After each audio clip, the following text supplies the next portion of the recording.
Hello, everybody. This is Michelle with Live Out Loud Coaching, and we're back for the third part of Reconstructive Thought Surgery. I hope you all enjoyed your Christmas and getting ready for what's hopefully going to be a great new year. All right, let's go ahead and get started. So just to recap from parts 1 and 2, remember, it's not the events in our lives that make us feel a certain way about certain things. It's the way we are thinking and believing about those things that create our feelings, and typically then how we respond to those events. Then I challenged you to select something that you don't like to do or that you're not very consistent with, and do that, force yourself to do that for 45 days. I don't know if you've done that, but if you have, I hope you've found out some really important things about yourself. It will either tell you where your pitfalls are as far as how long can I go and be consistent. Maybe that's 5 days before you drop off, or maybe you've actually done the 45 days and found out and discovered about yourself that yes, you can discipline yourself to do one thing for 45 days and then beyond. Reframing your limiting thoughts. Our limiting thoughts really do hold us back. We all have them. We all sometimes have those insecurities. We all wonder if we're enough. We all wonder if we're doing the right thing. But that's where we have to reframe those thoughts so that we can get beyond our stuck points. And then I talked about the 4 Ps. Our 4 Ps, remember, were purpose, perceptions, procedures, and patterns. And we are going to review those a little bit today, but then we're going to take that a step further and talk about how it relates to maintaining where you're at. So in part 1, you learned why. In part 2, you learned how. And now you're going to learn how to maintain this. So maintaining what you've gained. This is important, to find some people, some networks that are supportive of your goals and your ideas, because sharing your new goals with others in your life can really be difficult. I don't know if you've experienced this, but they may not always be supportive of your efforts or the way you're going about it. So this can be demoralizing and leaving you feel sometimes like you're all alone. Throughout my coaching, I've talked to people who are trying to lose weight, and yet their family members are not supportive. They're trying to get healthier and do something for themselves, and their family members, unfortunately, are not supportive.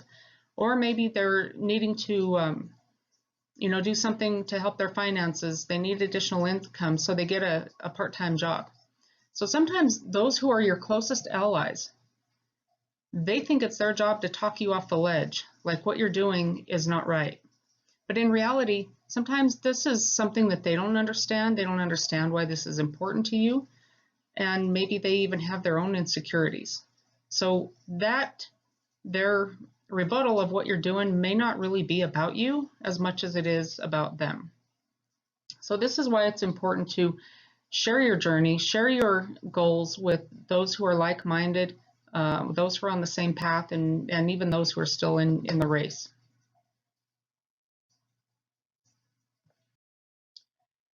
Okay, so let's talk unhealthy rewards. We all want rewards after we've accomplished something. There's some that we think that it's something that motivates us to do more, but that's not always the case. Most of the time, people reward themselves externally, with something, for example, having a drink or going to a special dinner, buying new clothes, or going on vacation after they've achieved something. But when we celebrate like this, it's usually something that we overindulge in, which often defeats our progress, such as, sometimes eating cake after 2 hard months of dieting defeats the purpose, or overspending on a vacation after you've struggled to pay off debt. External rewards are not as motivating as we think, and we don't get any brain change from it. And sometimes we even tend to let ourselves off the hook too early, and we tend to break our own promises to ourselves. I don't know if you've had that experience where you've promised yourself you're not going to do that again, and you do it again, or whatever the case is. But yet this creates another problem, because we are sending a message to our nervous system that we don't have the discipline necessary to follow through.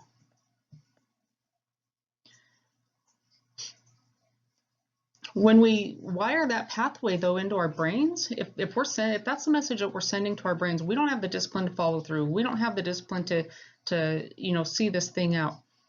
When we wire that into our brains, it gives us feedback the next time that we say we have a specific goal. And usually that feedback isn't something that we're going to enjoy, because it says, yeah, right, who are you kidding? Right? You've said that before. We've been through this before and you haven't done it. So that's the own feedback, your own feedback. And this isn't the message really that we want coming back from our subconscious mind. So external rewards are not the most effective reward system for our goal achievement, even though that's, I don't know, maybe our culture or that's what we've been taught or whatever the case, but it's not the most effective.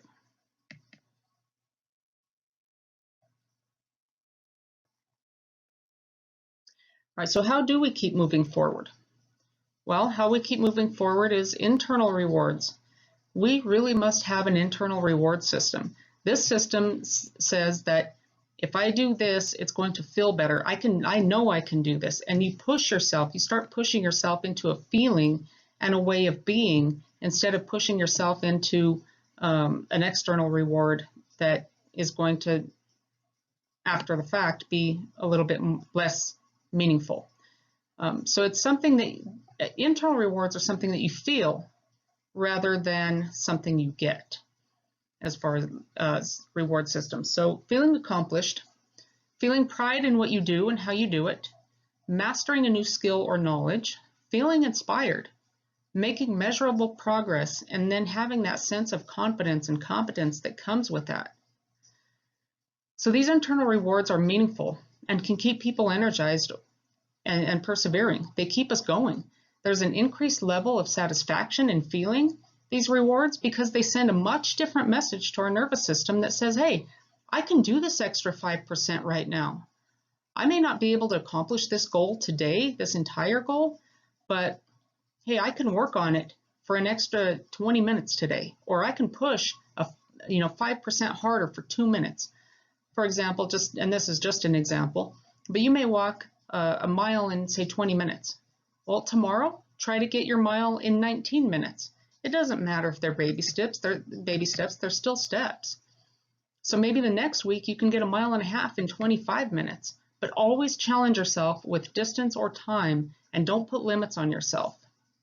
This is just an example, of course, of squeezing that extra percent out of you. It's a physical example, but you can still use the same analogy in other areas of your life where you're just challenging yourself. It's almost like you are competing against you. You're competing against what you think you can't do and what you think you can do. And you continue to push for that and get that feeling, that internal reward feeling of accomplishment.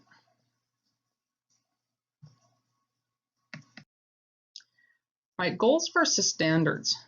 Goals are very important. But the problem is that our goals, sometimes when we're only viewing the goal, we see it as too far out. And some people aren't even sure they have a goal. And if that's the case, then what are some problems that you see in your life, or what are some problems that you see in life in general? Because problems are not always the nuisances that we deem them to be. In fact, everything great that's ever been created has had its root in a problem. I mean, think about it, right? We have light because there was darkness. We have heat because there's cold. Can you imagine the chaos that we would have if we didn't have traffic lights or traffic laws? And everybody just, I mean, we have some of that anyway, I guess, granted, but it would really be chaotic. So peek into your life and look at your surroundings for a problem to be solved. Problems are an opportunity for creation. They're an opportunity for invention, for connection with other people, building relationships, and many other things. So we must have goals to work toward, but sometimes we get stuck in our pursuit of them. So this is where standards come in. Standards are very important because standards are basically the chunked down steps that it takes to get to a goal, to the achievement of a goal. So with goals, we can look at goals and say, well, I'm not there yet. I have this far to go. But with standards, when you live a daily standard, a daily action plan, you can look at that and say, yes, I can live that today. I can do that today. Okay, so I've talked about it before, just as an example, that if you want to lose weight, your daily action steps is to eat right, get proper exercise, proper sleep. And if you live those standards day in and day out, you're more likely to reach your goal than if you're only have your eyes on the goal. Sometimes we need to focus on the step by step by step by step, because those are the things that will not only get us to our goal, but even sometimes may help us surpass those goals. So create your standards and focus on those, because those are your daily action steps. Okay, let's review these 4 P's again. So remember, I talked about how we usually have perceptions of things first, then our procedures follow, then our patterns, and then our purpose is created by default. What we need to do is create a purpose for ourselves. Put that in the number 1 spot where it belongs, and then our perceptions will start to change because our purpose, right, is something that we're driven by, something we're passionate about. When our perceptions change, our procedures and patterns change. But let's look at this a little bit further as it relates to maintaining. So I'm going to call this the 4 P's rearranged now. And here's why. Because a lot of people need to think before they act, and that's kind of what we've talked about a little bit as far as it's our thinking and beliefs that drive our feelings. So some people need to think before they act, because if not, bad consequences are on the horizon, right? People can get in debt. People can, if it's like really bad, they can go to jail or prison. But on the other hand, there are people who think too much. And I think I've been guilty of this too. But we think too much, and we think ourselves right out of action. This group of people, though, who have positive goals must get into action immediately, especially if you don't feel like it, right? We can't always be driven by how we feel. We have to get up and take action in order sometimes to change the way we feel. So these people must keep taking action. They must behave their way into new procedures. So if you notice now, we have purpose, defining your purpose, because that is your why. And now instead of perceptions, we go to procedure. Don't overthink your strategy. Just get into action and behave your way there. Okay, the nervous system can change in response to experience. This is the essence of neural plasticity, if any of you have heard of neural plasticity, which means that the brain can change in response to experience. And this is why action is so important. We have to act our way into being different. So again, right, the example of the 30 pounds weight loss, when you start acting your way there, you'll get there. When you start disciplining yourself to do the things and make yourself do those things, that's why that first part, I challenged you with that 45-day self-discipline exercise, because that's a foundational structure, is being able to get yourself to do the things that you don't want to do. That's all part of growth. That's part of achievement. That's part of being the successful person that you want to be. Okay. So wherever it fits, this might mean that you get up an hour early to get your exercise in, or to, knock some work out before everybody else in the house gets up. It might mean that you hit the gym after work before even going home. Sometimes you might be one of those people once you're home, you don't want to go anywhere, you don't want to do anything. So get your workout in before you go home, or do the things that you have to do your errands before you go home. And it might just come down also to, forcing yourself to do the things when you do get home. But wherever it fits in your life, just do it. Don't give yourself time to think about it, and don't give yourself time to think about all the other things clamoring for your time, because unfortunately, it's some of those obstacles that we tend to get a little bit busy doing other little things. Well, okay, I can't do that, but I can do this. And then before you know it, you've piddled in this and that or whatever, and you feel like you're busy, but you haven't been productive. So there's a difference between being busy and productive. And don't give your time away to everything else that is clamoring for your time, because otherwise the production won't get done. Okay. All right, so the big wrap up is that, once again, it's not the events in our lives that make us feel a certain way. Instead, it's our thoughts and feelings about those events. Finding your why and creating your purpose is very, very critical. Your purpose doesn't have to be necessarily a lifelong passion of yours. It can be, a passion for a time. Then you can go on to a different passion. Many people have different passions, but sometimes they might be so intense and so you can't achieve it all at once. So break those down.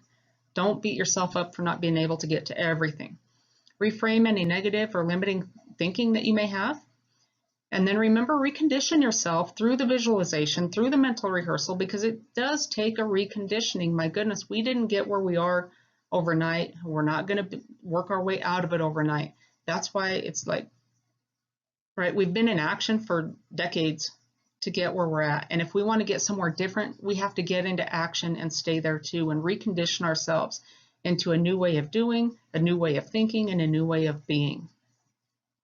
Focus on your internal reward system and allow those external rewards to fall away, because after the fact, they're going to be less meaningful in the long run. So your motivation ultimately comes from within. So focus on the feeling of reaching your smaller milestones within you. It's a bunch of internal high fives, really, but it's meaningful to you because the reward says, hey, I didn't think I could do that. I didn't think I could run that mile, but I did it. And now I'm up to 5 miles in a day. I didn't think I could do that, but I can, and I've done it. And now I'm on to the next best thing. So it's all a matter of motivating yourself from within, which is where it comes from anyway. The external motivators are a lie most of the time. So let's focus on internal. Set your goals, but live your standards. Don't forget the standards or the daily action plans.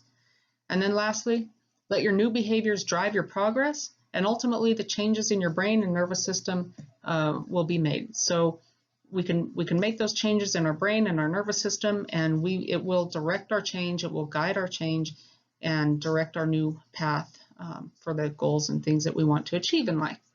So I hope that this 3-part series was helpful to you.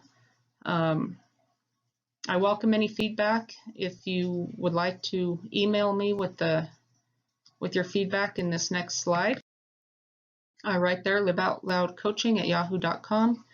Let me know what your experience was with this series. I'd love to hear it, good or bad. It doesn't matter. I take it all.